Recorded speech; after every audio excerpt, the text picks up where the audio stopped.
अध्यक्ष जी, बहुत बहुत धन्यवाद। आपने मुझे नगरीय विकास एवं आवासन स्वायत्त शासन की मांग पर बोलने का मौका दिया। समय के बाध्यता को देखते हुए मैं आज सीधा मेरे निर्वाचन क्षेत्र की बात करना उचित समझूंगा।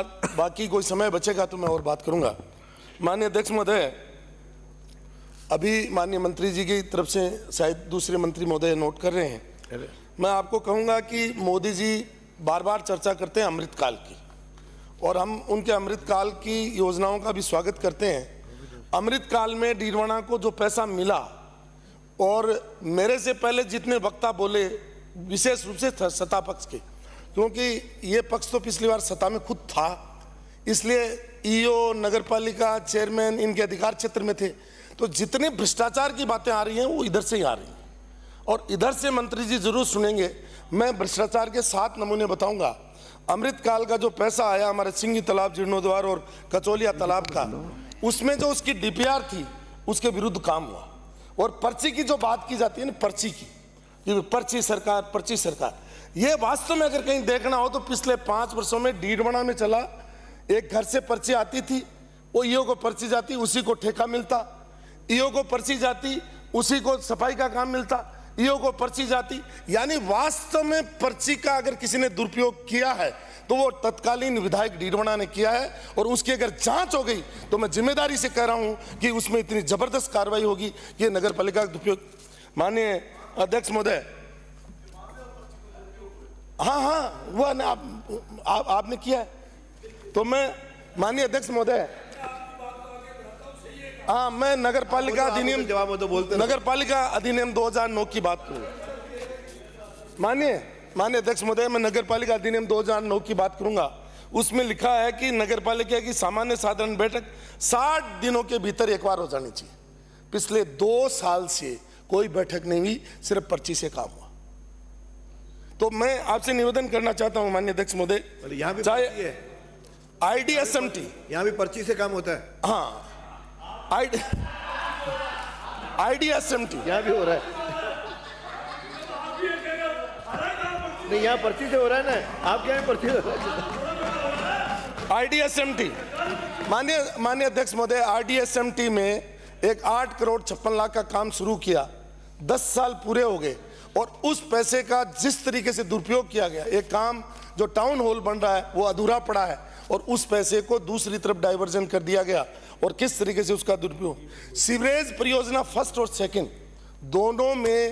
दोनों में जो ओएनएम का काम जिनके पास, कंपनी के पास था, वो भी काम नहीं कर रही है, और जो अलाइनमेंट उनको बताया गया था डीपीआर में उसके अनुसार भी काम नहीं हुआ। माननीय अध्यक्ष महोदय, तो मेरा आपसे कहना है आपके माध्यम से कि हमारा पशु मेला जो था डीडवाना का, बहुत प्रसिद्ध पशु मेला था, उसमें आज सारा सीवरेज का पानी जाकर के गिर रहा है। इसलिए मेरा आपके माध्यम से मंत्री जी से निवेदन है कि इस पर मतलब जो है कार्रवाई करें।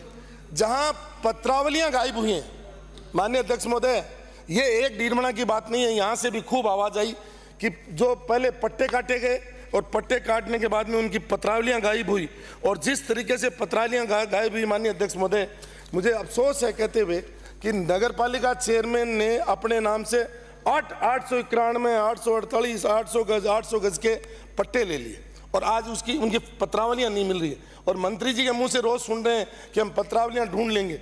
मैं आपको कह रहा हूं हर नगरपालिका में FIR करवाइए, और उन पत्रावलियों को जरूर आप ढूंढ करके उन पर कार्रवाई करवाइए। एक माननीय अध्यक्ष महोदय, अब्दुल रहमान वर्सेज सरकार में जो पायतन की जमीनें थी उनको भी इन्होंने नहीं बख्शा, उस पर भी इन्होंने एक बस स्टैंड जो है बना डाला, और उस बस स्टैंड में माननीय अध्यक्ष महोदय दुकानें बेचती लगभग 14 करोड़ की, पैसा कलेक्ट कर लिया, और उस पैसे, वो पैसा आज नगरपालिका के खाते में नहीं है, उस पैसे को भी बांट करके खा गए। तो मेरा कहने का मतलब यह है कि ये जो अब्दुल रहमान वर्सेज सरकार में जो वोलेशन हुआ, उसके बाद में ये बस स्टैंड बना, और अभी सरकार के तरफ से एक सर्कुलर आया कि जिन नगरपालिकाओं में या नगर निकायों में पैसा बाकी है वो नया टेंडर नहीं थे, उसका भी उल्लंघन करके अभी मतलब जो है 14 करोड़ रुपए बाकी पड़ा है अपने लोगों को मोबिलाइज करने के लिए, और जो है बिना पैसा, उनके पास न कोई बजट है, न कोई शेष है, उसके बाद में भी उन्होंने वो लगा दिया। मेरा ये कहने का चाहे कचरा निस्तारण की बात हो चाहे कोई और हो, तो मेरा आपके माध्यम से इतना ही कहना है कि सारे विषय मैं लिख करके माननीय मंत्री जी को दे दूंगा। मंत्री जी जो है इस पर थोड़ी सी कार्रवाई करा दें, यही मेरा निवेदन है। मैं माननीय अध्यक्ष महोदय 2 मिनट और बोलूंगा, ज़्यादा नहीं बोलूंगा। मैं आपके माध्यम से ये कह रहा हूँ कि आज की तारीख में 30% जनसंख्या शहरों में रहती है। 1 मिनट में करें। और शहरीकरण आज की तारीख में विकास का पर्याय बन चुका है। शहरीकरण आज की तारीख में विकास का पर्याय बन चुका है। और जयपुर में प्रसिद्ध है कि नगर नियोजन जहाँ की परंपरा है। माननीय अध्यक्ष महोदय, एक तो पुराना जयपुर देख लीजिए, छोटी चौपड़, बड़ी चौपड़, सूरज पोल, ये, और उसके बाद जो जयपुर बसा उसको आप देख लीजिए किस तरीके से वॉयलेशन हुआ है। और मैं तो अफसोस इस बात का है कि पिछले कार्यकाल में जिसको एनफोर्समेंट ऑफिसर लगाया गया था उसको ईमानदार कहते थे, उस ईमानदार व्यक्ति की जांच करवा लो। 1 लाख से ज्यादा जो है वॉयलेशन हुआ है, अतिक्रमण हुआ है। और अभी भी जिनको लगाया गया, मुझे ये समझ में नहीं आ रहा कि मुख्यमंत्रियों को क्या हो गया कि अपने रिश्तेदारों को ले जाकर के एनफोर्समेंट ऑफिसर लगाते हैं, उनके माध्यम से मतलब क्या करवाना चाहते हैं, मेरा आज तक समझ में नहीं आया।